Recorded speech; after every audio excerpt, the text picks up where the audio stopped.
Good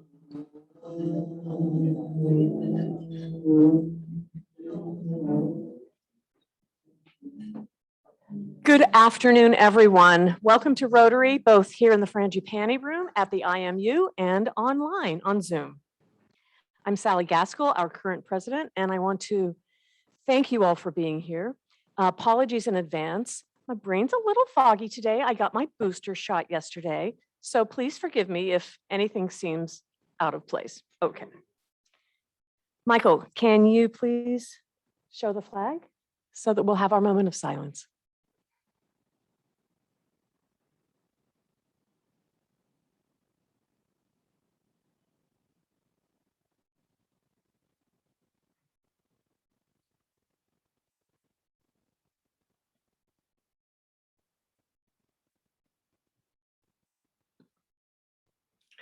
Thank you, and please be seated while Judy Schroeder comes to the podium to give our reflection. I always look forward to Judy's reflections.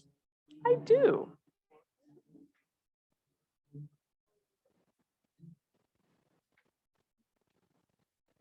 Good afternoon. Is this on? Can you hear me? Okay. Isaac Newton observed, "If I have seen further, it's by standing on the shoulders of giants." That's also true of our club. Where we are today, we've accomplished by standing on the shoulders of giants. We're now in a season with All Souls Day, All Saints Day, the Day of the Dead, when we remember those people, those friends who are gone, but who live on in our memory. The Australian blues guitarist Fiona Boyes said, sincerely if ungrammatically, "The dead ain't gone if we call their name." I'd like this to be an interactive reflection with you calling out the name of Rotarians who've gone. First, we'll do it in the room, and then we'll do it on Zoom. You will not be forgotten, folks. Okay, so call out their name. Keith Klein, Ivy Tech, Bud Core, Hospital Administrator. Don Wagner, Judy Talley, our first woman president. Pat Riggins, veterinarian extraordinaire. Kent Owen, raconteur extraordinaire. I'm sorry, I didn't hear. Elsa Harik, the author of many children's books. Paul Lucas, history professor and president of the club. Sam Bell, legendary track coach. Wayne Martin, economist and jail reformer. Tony Pizzo, physician and civic leader. Randy Bridges, judge, district governor.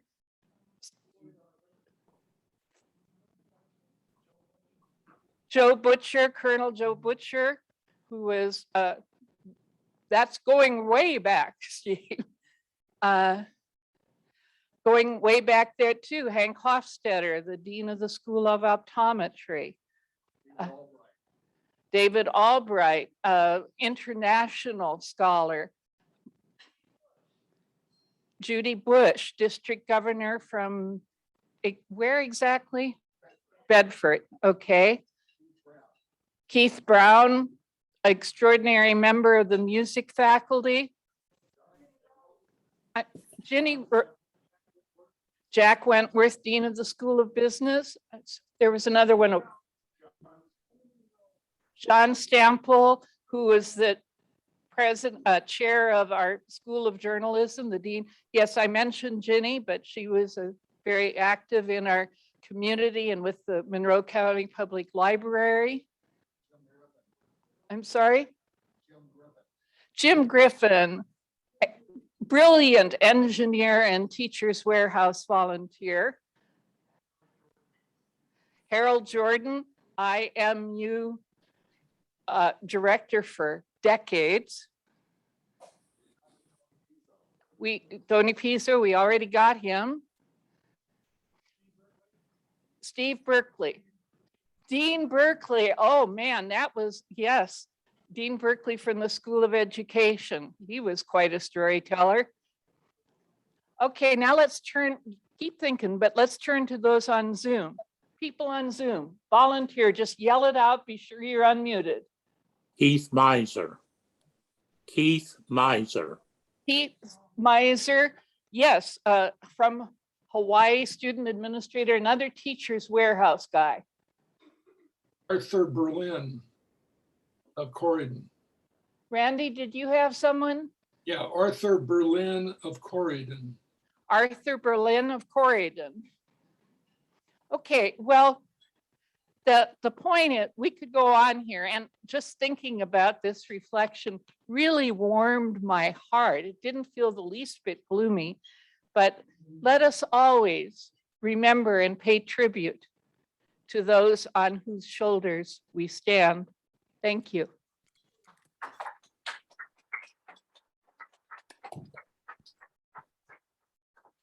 Judy did not disappoint. Thank you so much for that. And Owen Johnson, can you come forward? Owen's going to introduce our guests here in the Frangipani. As he comes forth, Joy Harder, can you tell us if we have any guests or visiting Rotarians on Zoom? Thank you, Sally. Yes, we have with us Ruth Boschkoff, who I know is to soon be a member of our club. And I think that might be it as far as guests that I am aware of. Jim Bright says that Randy West is a guest. Oh, I'm so sorry, Randy. Yes, I apologize. And we'll Randy- get to Ruth Boschkoff in a moment. Owen. Thank you. It's always a delight when we have visitors, and we hope you'll come back. If you haven't heard enough about Rotary, ask the person who brought you. Our guests today include Clara Stanley, who is visiting from the Brown County Rotary. And would you please stand when I read your name so we can greet you? Bet Savage, a guest of Dave Meyer. Patrick Murray, a guest of Glenda Murray. Brad Kimmel, a guest of Jim Bright. Jeff Richardson, a guest of Dick McCaig. And John Armstrong of Pegasus, a guest of Jim Bright. Thank you all for coming. We hope we'll see you again. As I was trying to do double duty for Natalie in my brain fog, Natalie's, by the way, stuck at an airport in Minneapolis. She really tried to get back yesterday, but the airlines conspired against her. I failed to ask Ruth Boschkoff to sign in because she, in fact, is here in person. Welcome, Ruth.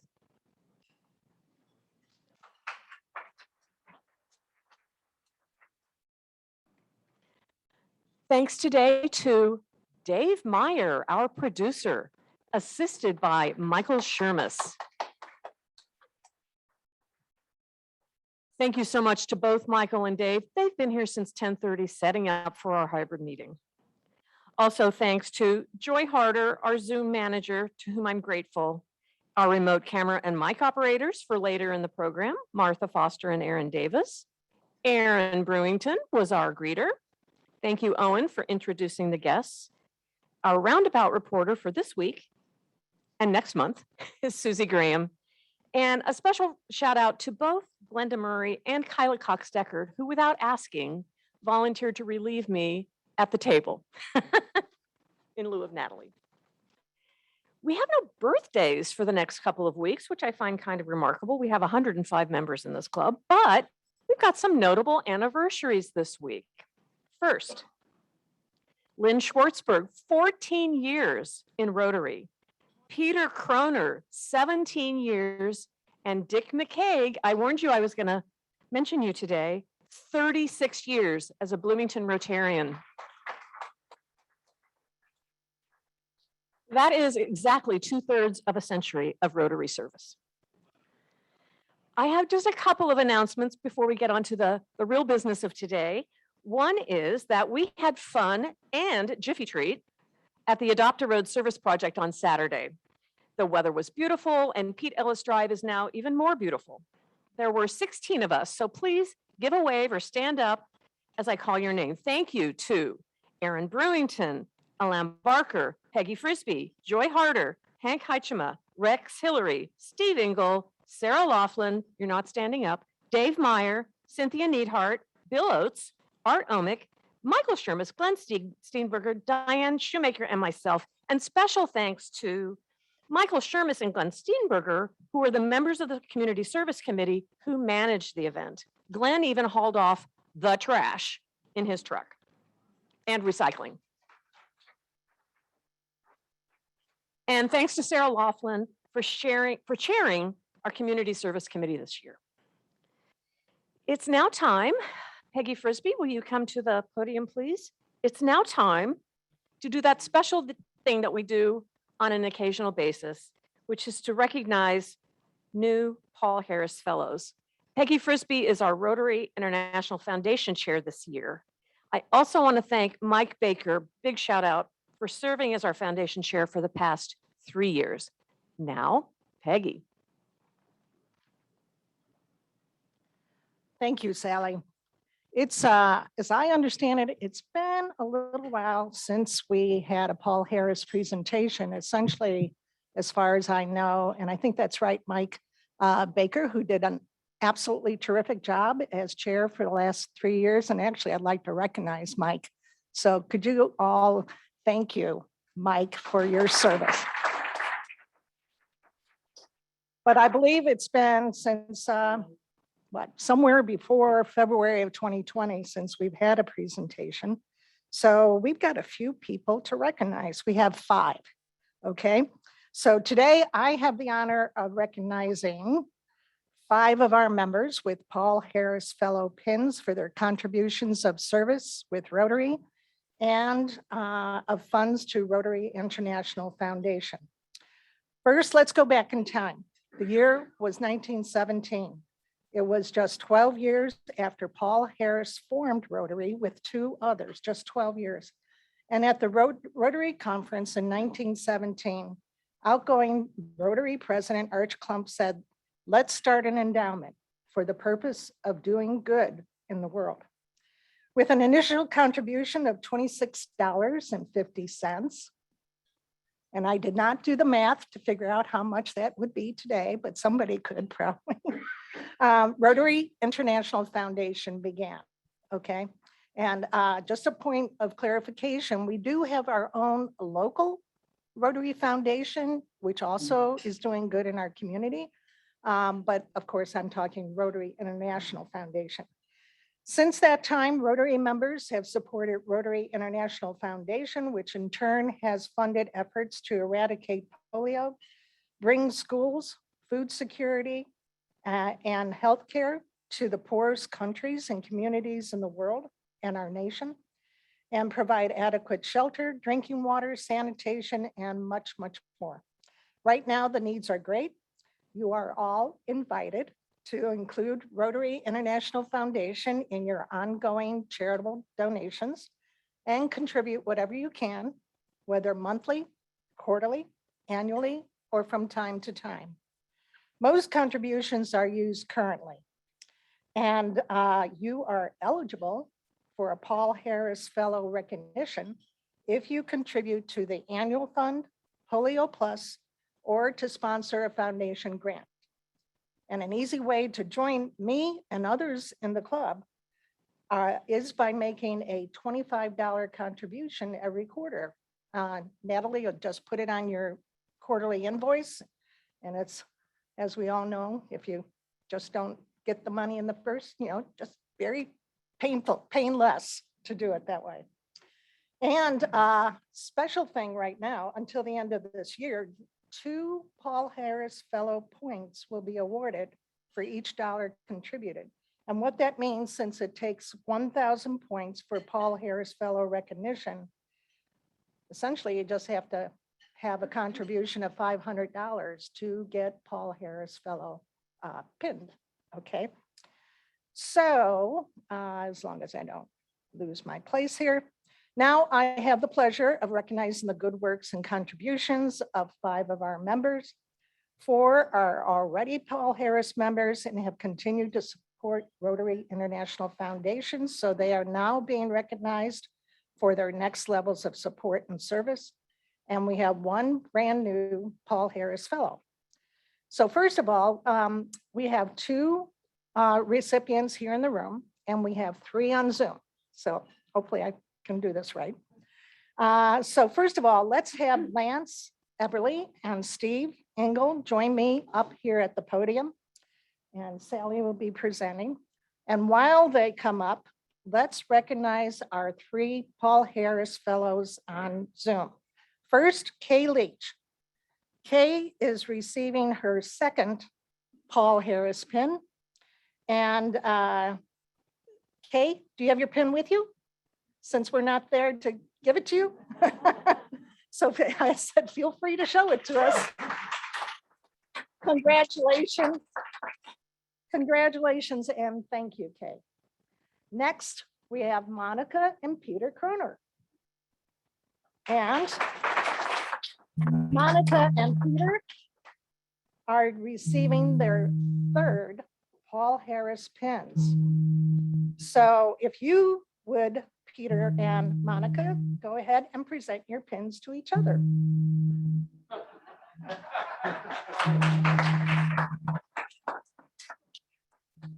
Wonderful. I think they did that very well. And here on the podium, as I said, we have Lance Everly. Okay, first of all, Lance is another repeat Paul Harris recipient and is being awarded his 4th Paul Harris pin. Thank you, Lance. Thank you, Lance, for caring so much about Rotary International Foundation and for your service to our club and our district. And now, finally, drum roll, for our newest Paul Harris Fellow. So Steve, if you want to come around. So Steve has been very patient waiting for this. He was supposed to get this recognition when COVID hit in March 2020. So thank you, Steve, for your patience and thank you for your support.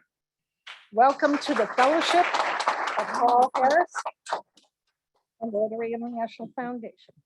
And if you would give one final round of applause for all of our 5 recipients.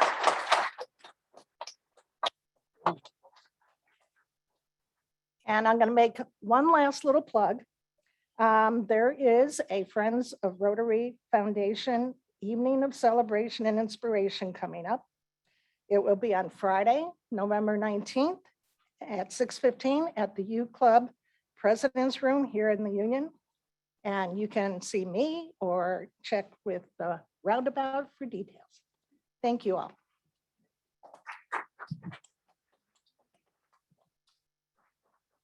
That was fantastic. We have time for a very abbreviated happy dollars today in support of Teachers Warehouse. And I'd like to call on Sandy Keller, who is on Zoom, to talk really briefly about why she's happy. I am giving 10 happy dollars today because my sister's closet had an intern that wrote a $5,000 award-winning essay this summer, and a 6-foot check's being given to her at my sister's closet tomorrow. We'd like to invite all of you to attend. The event will be from 5 to 7:30, and it's going to be sponsored by Crazy Horse and Shelter Insurance. So there'll be drinks and some nibbles here, and it would be great to have all of you here to congratulate this wonderful young woman. So please join me at my sister's closet tomorrow. Congrats, Sandy. Any other happiness in the room or on Zoom? Judy Witt.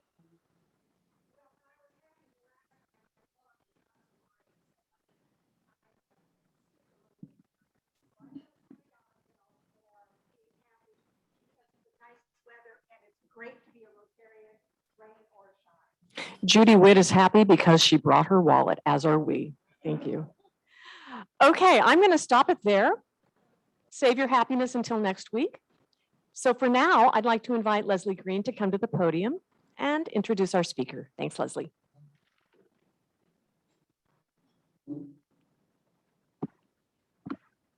Oh, I am very pleased to introduce to you Thomas Morrison today, who is Indiana's first Vice President of Capital Planning and Facilities. As you can imagine, there's a lot of facilities to look over, and he serves as IU's Chief Capital Facilities Planning and Real Estate Officer, overseeing all facility-related operations, acquisitions, and capital projects.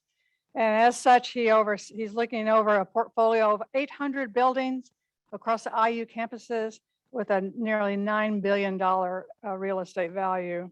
And so he's come today to talk to us about IU's master plan and give us an update on that. And without taking any more of his time, I'd like to give him a warm welcome from Rotary.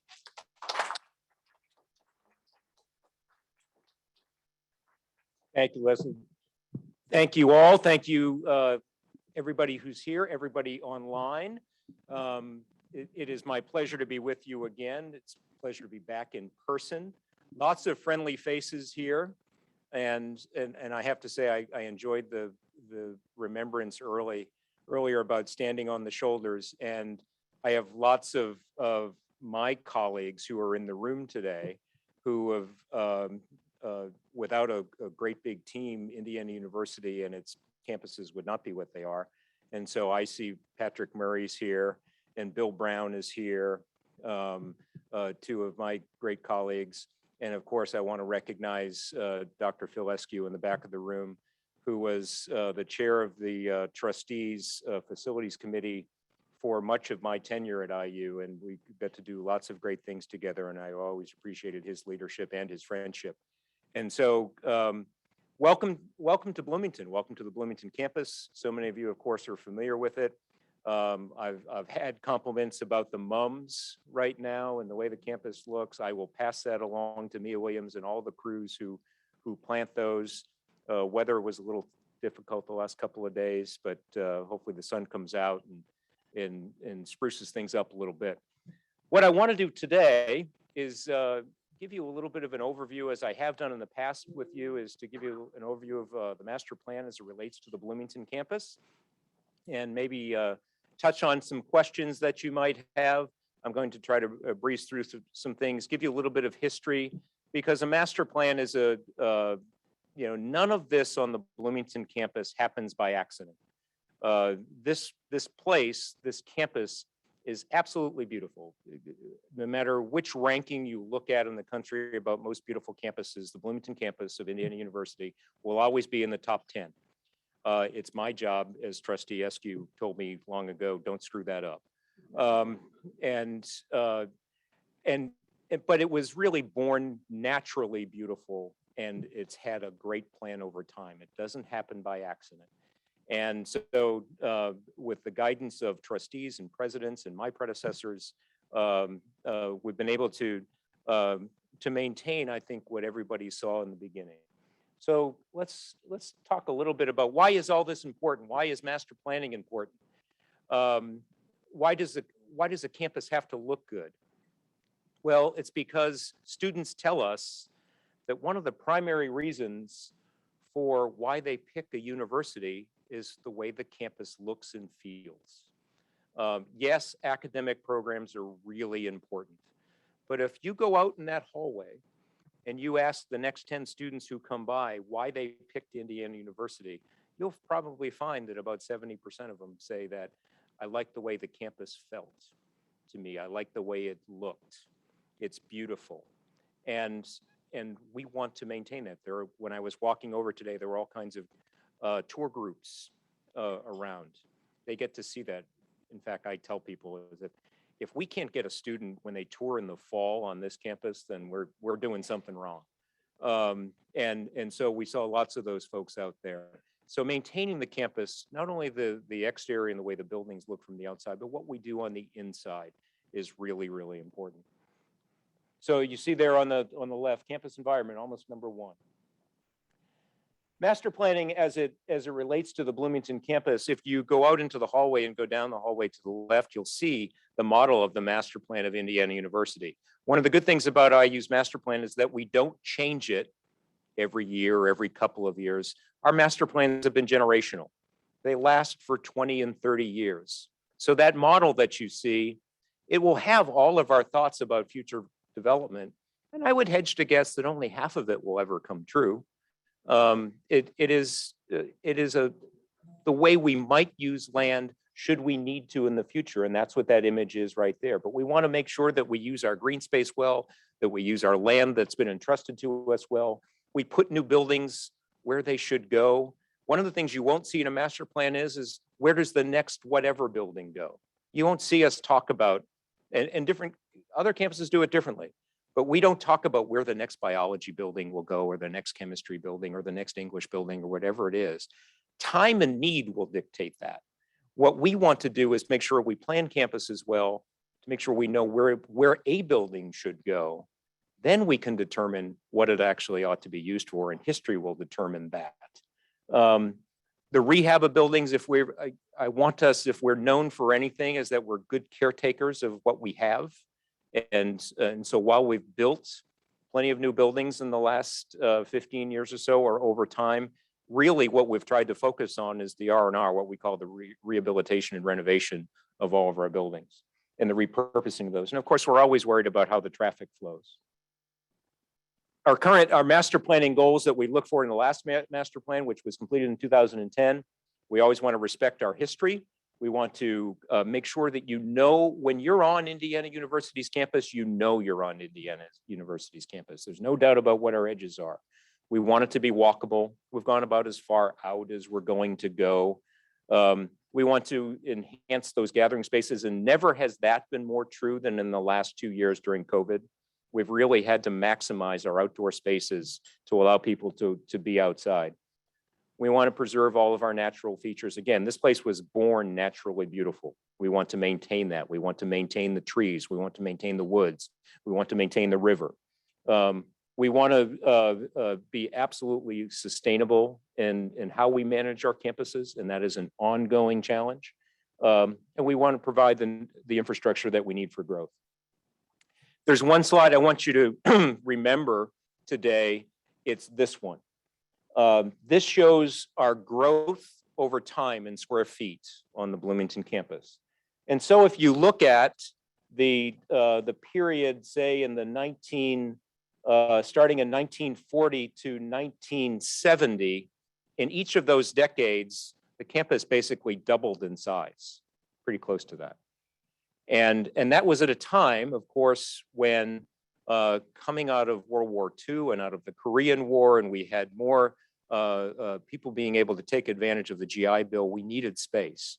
And so we were building academic buildings, we were building residence halls during that time. And then that growth continued, but not at that clip. But if you look at the last decade, 2010 to 2020, we only grew at about 15%. People think we grew more. They think we're building a lot. We were investing more in renovation than we were in building new. And then if you look at the current decade we're in, our projection is that we will roughly stay flat at Indiana University in terms of new buildings. You won't be seeing a lot of new buildings go up because we have really reached our capacity in terms of being able to serve students in classrooms and faculty and offices and administrators. And COVID has accentuated that. We're now delivering more online education than we ever have before. More people are working in hybrid situations and hybrid roles, and some of that will always now be with us. So our need for space is going to be in the renovation of space, not necessarily in building new. What might be the exceptions to that? There may be exceptions in terms of research and research labs. There may be exceptions in terms of building more housing, but we're also going to be taking some housing down in terms of demolition. But you probably won't see it in just general classroom space. So we are really as big for a while now as we're going to be, even if we grow enrollment. Our enrollment in Bloomington is way up this year. You may know that. Our freshman class is up over roughly about 20%. And that's a big number. But we've been able to satisfy that with the space that we have. So let's walk you back through history. Many of you, of course, know this. I'm going to go back to the earliest days, back when we were in Seminary Square and then moved over with the fire in the late 1800s. And so you know a bit of this story and where the campus started. And then we talk about the architectural styles that started during that time. We all know that the first couple of buildings on this campus were brick. They weren't limestone. Limestone hadn't been used as a building material yet. It was after this period that we started to build buildings by limestone. So you see those there. The two original buildings, Owen Hall and Wiley, both built in the late 1800s, and then everything after that was limestone. You advance from 1890, from when this campus really starts on this location, to 1930, it really is about the old crescent. And people ask, well, why is it called the old crescent? It's more like a quad because there's buildings on all four sides. Well, it started out as a crescent, as in a crescent moon. And so you see that where we started there and beginning of the creating of the woods. I show this picture. This is the original old crescent as if you were looking at it from Indiana Avenue and looking through the woods. The woods weren't always the way they are today. People think that we've been maintaining it that way for all of time. The reason the woods are as thick and beautiful as they are today is because we maintain them as a woods. We let them grow. And it's always been part of our history, but it didn't start out that way. And then you see the architectural styles during that time. Everybody believes that everything we have is collegiate Gothic. We let them say that. You really get into architecture, and there are architects in the room, that they would tell you that there are different versions. And so we started off with different versions, particularly with Maxwell and Kirkwood, and then between English Gothic, and then we get into collegiate Gothic. So there's a little bit of an evolution there, but it's all of the same family. And then we look at from getting into the 1930s to the 1950s, the development of our historic core, and then growing out a little bit. And this starts to be that really big period of growth.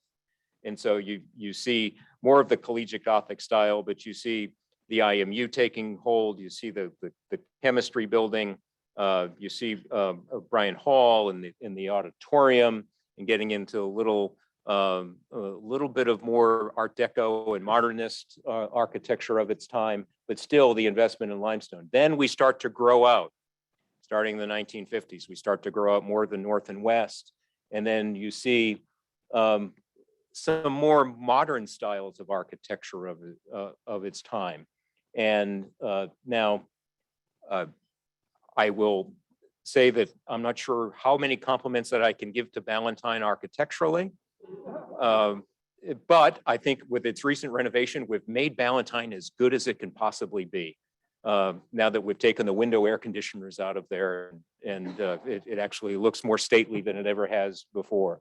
But our residence halls were more modern in design, and we were putting up during the 1950s and early 60s, we were putting up almost a residence hall a year. That was quite a clip.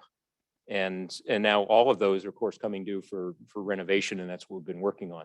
60s to the 80s definitely get into modern, and we grow again further to the north and west. So you see geology and Eigenmann and the MAC and the Eskenazi Museum of Art on its own, designed by I.M. Pei in the late 1970s. And then we look at more of our recent buildings. As we have grown the campus, it's allowed us to, again, to spread that architecture, but to reflect on our roots. So Simon Hall, the research building, that is certainly in the Gothic style, but you see more modern things as we get out further towards the athletic complex with Cook Hall, and then out at the technology park with the cyber infrastructure building, but still being respectful of our roots with the Jacob School of Music and the MSB2, the lab building, a little bit of diversity there. And you see in residence halls, again, still a reflection of our roots, but at the same time, bringing in some modern elements in everything that we do.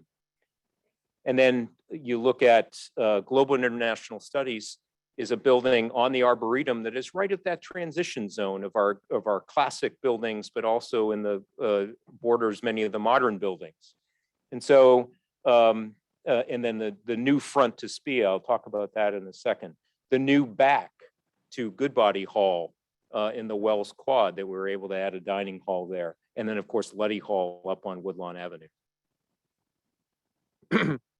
Again, some more recent ones. The addition to the Kelly School with the Previs Center. You'll see more of the completion of the athletic master plan with the completion of the football stadium on the lower left, Memorial Stadium, Wilkinson Hall for volleyball. Also new, any of you golfers know that the foul course is just absolutely tremendous, let alone the building, but the golf course itself is just absolutely tremendous.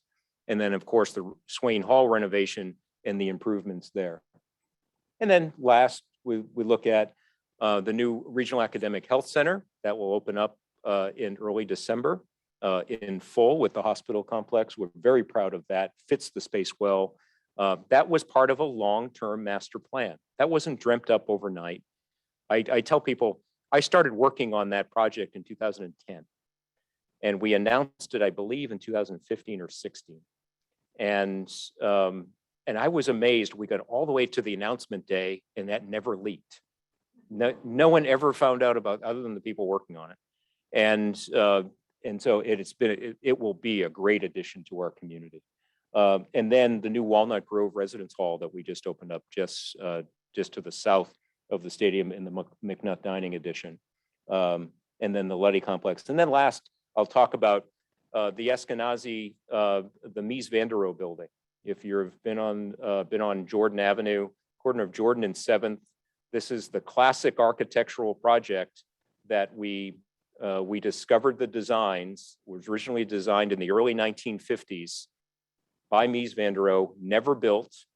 Was not built because of they couldn't come up with the money to build it, among other things. Those plans got shelved. We never knew about them. It wasn't until Mr. Eskenazi came forward and said, you know, Mies van der Rohe designed a building on your campus at one time. And President McRobbie at the time and I were meeting with him. We were having breakfast and we walked away and Michael looked at me and he said, do you think that's true? And I said, we'll find out. And we did the research and we found the plans in the Museum of Modern Art in New York City. And sure enough, it was true. And thankfully to the philanthropy of Mr. Eskenazi, we were able to build that building. And so now we will be on the architectural map, if we weren't already, for people to come and see what is likely the last Mies van der Rohe building to be built in the world. He died in the 1960s. And so this was will be probably the last one ever to be built. And then across the street is kind of a partner building, the Ferguson International Building, being built by Thomas Pfeiffer, a Miesian trained architect, building what will be a partner building to that across the street. So then and now, I'll give you a little bit of history here. What are the buildings that aren't quite what they used to be? So this is Wiley Hall, one of the first, right? Notice that the roof is gone on the current building because it was destroyed by fire and we never came back and fixed it. So that building will always be a little out of scale because of the damage from the fire. This is one that Trustee Eskew and I are glad that we were able to fix. This is the Swain Hall on 3rd Street. That addition, so Swain Hall was built in 4 phases. This was the last phase that was built and didn't match any of the others. The thought is that the campus would grow to the south at the time towards Elm Heights. And so that addition in that period of time was thought to be kind of the base support for a bridge to go over 3rd Street and go south. That never happened. And so that bad piece of architecture stayed without the bridge. And we had the chance then to take off that face, knock down part of it, and rebuild it within the architectural style of the rest of the building.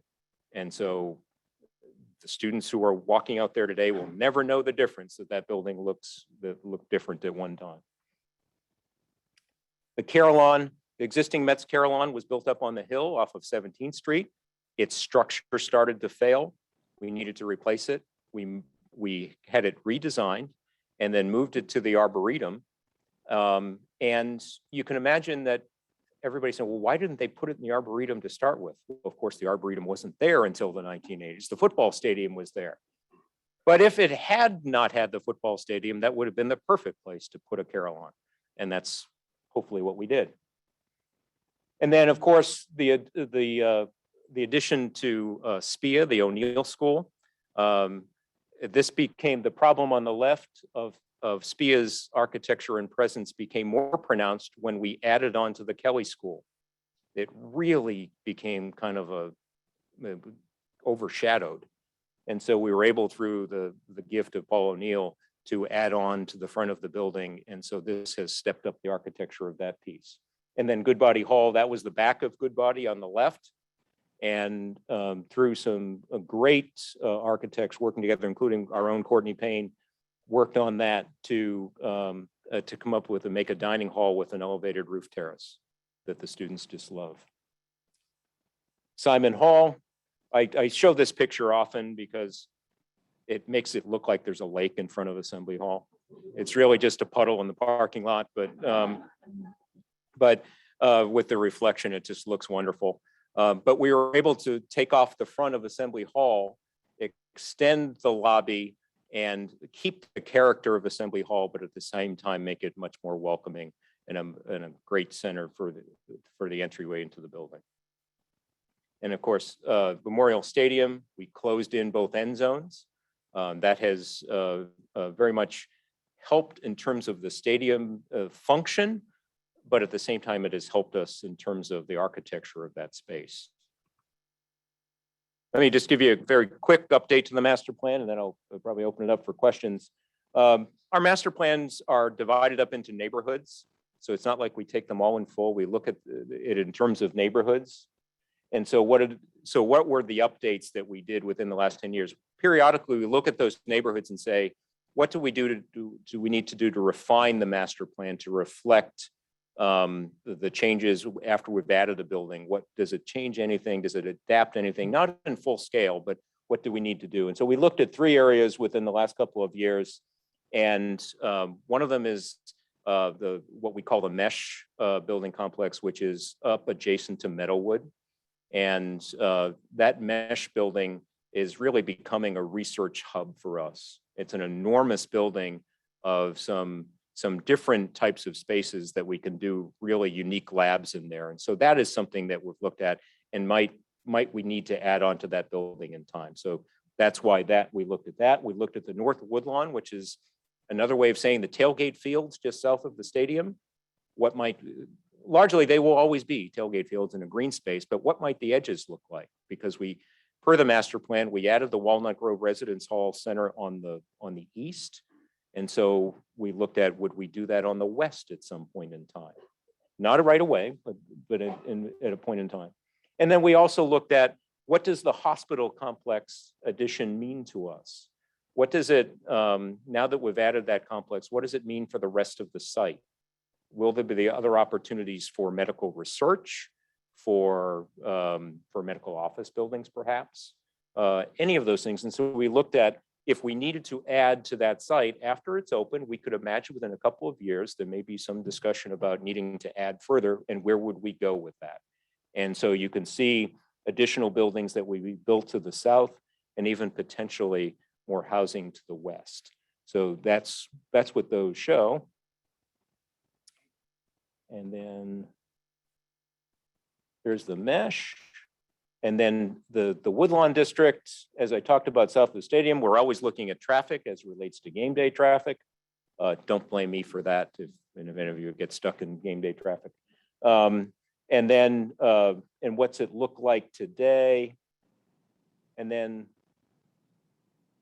then the question is in green space is if we took the same approach, we added the residence hall on the east, would we add a residence hall to the west? Or even an apartment building complex? One of the ways that we described it is this is kind of the central park of IU Bloomington. So with buildings on either end of it. Again, not anything that's going to happen right away, may never happen, but it tells us that we could. And so those are the types of things that we study when we do master plans. And so with that, I would be happy to answer any questions. I know I probably instigated a few. And so I'm happy to answer anything about what we have going on or future development, rumors you've heard, rumors you've not heard, anything. Go ahead, back.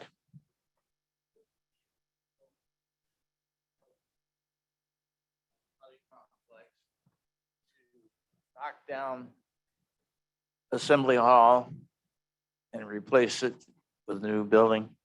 Great question. Was the original plan of the master plan to knock down Assembly Hall and build a new one?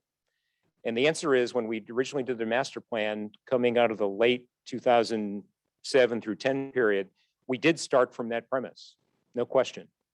And we backed away from it for one main reason, is that the building we had was a great, from an athletic standpoint, was a great home court advantage, and nobody wanted to see that go away. From a development standpoint, if we had built a new Assembly Hall, we would have spent $250 to $300 million to do that. It would all have to have been fundraised money. And so if you can add up all the things we wouldn't have done at Indiana University because we had to spend that much money on Assembly Hall, it made more sense to renovate Assembly Hall, which we did for $45 million. And so therefore we were able to at one point for fun, I did this. I added up all the projects that likely would have gone away if we hadn't done that. Think of all the additions to the Kelly School, think of Luddy Hall, because these are all your philanthropy would have been aimed in one direction. And so that's why we stayed with the renovation of Assembly Hall. Sure, go ahead. The microphone is coming.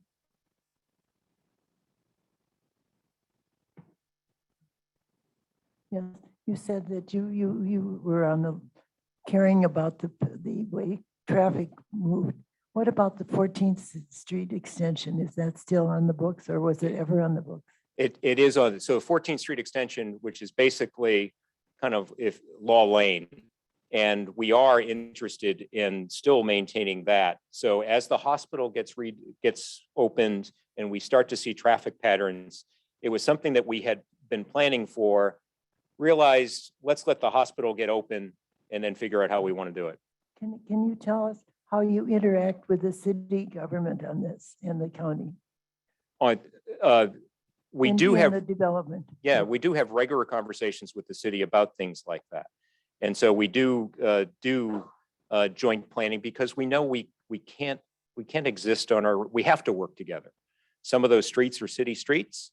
Some of it's, state highway that so we have to involve the state of Indiana.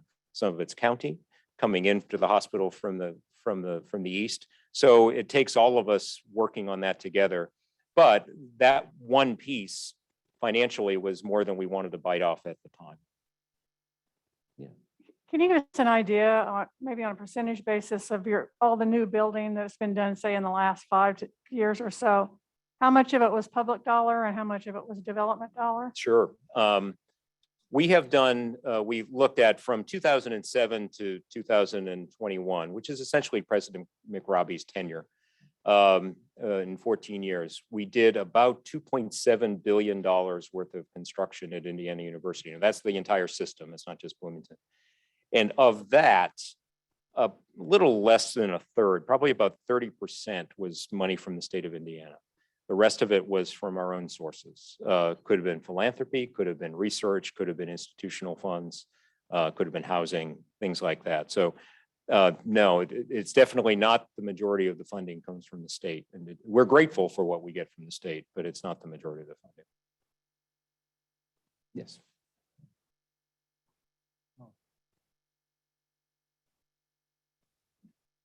Right back. Well, I had a couple of questions. First of all, I wanted to congratulate you and your staff. I've never seen a more beautiful campus anywhere. Thank you. Thank you. I will pass that on. Also, I'd like to know a couple of questions. How do you go about picking out an architect? And secondly, is the Musical Arts Center and the Art Museum, are they limestone exteriors? I'll answer the second question first. I often say that I never tell, but in this audience, I'll tell. The Musical Arts Center and the Art Museum are not limestone. They're precast concrete. And nowadays, you really can't tell the difference. Back then, you can tell the difference, but nowadays, you really can't tell. And so there are some other instances where we've not used limestone to make it look like limestone, but I'm not going to tell you those. You have to find that out on your own. How do we pick architects? So we don't have one architect, one firm that does, we contract for architects. We don't have them in-house. We contract for them, and we don't want one firm to say that they're IU's architect. We vary that. We give preference to those architects that are headquartered in the state of Indiana. We think that if the money is coming from the state of Indiana, some way through taxpayers or philanthropy, that it ought to be spent in the state of Indiana. So almost all those projects that you see there are designed by Indiana firms and Indiana architects. They have to. We referee that. We take proposals, and then there are times that those architects will join forces with perhaps a national design architect to help them with the uniqueness of the design. And so several of those projects might have had a design architect as a partner to add their expertise to it.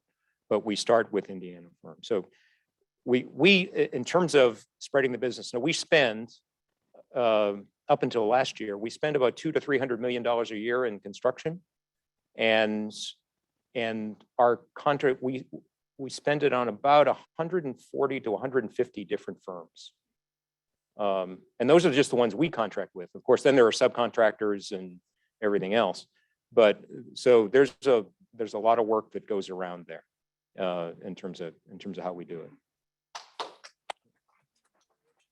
All right.